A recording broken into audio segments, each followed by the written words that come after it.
YS Jagan చేస్తున్న fee పోరు దీక్షకు ఇంటెలెక్చువల్స్ ఆర్గనైజేషన్ మద్దతు పలికింది. దేశ విదేశాల్లో గల మేధావులందరూ ఫీజు రియంబర్స్మెంట్ పథకం గొప్పదనాన్ని హర్షించారని, ఇప్పుడు ఈ పథకాన్ని పేద విద్యార్థులకు దూరం చేయడం బాధాకరమని సంస్థ కార్యదర్శి హర్షవర్ధన్ విమర్శించారు.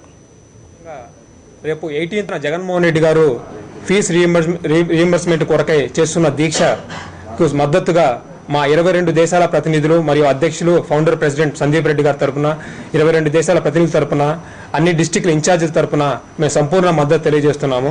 రాజశేఖర రెడ్డి గారు ఒక మహోన్నత ఆశయంలో ప్రతి పేద విద్యార్థి కులమత భేదాలు లేకుండా ఉన్నత చదువులు చదవాలని ఒక మహోన్నత ఆశయంతో ఆయన స్టార్ట్ చేయడం జరిగింది. ఆ ఫీజు రియంబర్స్మెంట్ ఈరోజు జరిగే పరిస్థితులు లేదు. దీని మీదే జగన్మోహన్ రెడ్డి గారు రేపు 18న ఫీజు రియంబర్స్మెంట్ జరుగుతుంది. ప్రతి డిస్టిక్ నుంచి మా ఇంటెలెక్చువల్స్ ఈ ఆర్గనైజేషన్లో ఇప్పుడు దాకా విద్యార్థులు, డాక్టర్స్, ఐపీఎస్ ఆఫీసర్లు అంతా రిజిస్టర్ చేసుకొని ఉన్నారు. వీళ్ళందరి తరఫున మేము గ్రామాల నుంచి చైతన్యవంతం చేసి ఆర్గనైజేషన్ తరఫున వాళ్ళందరినీ తీసుకొచ్చి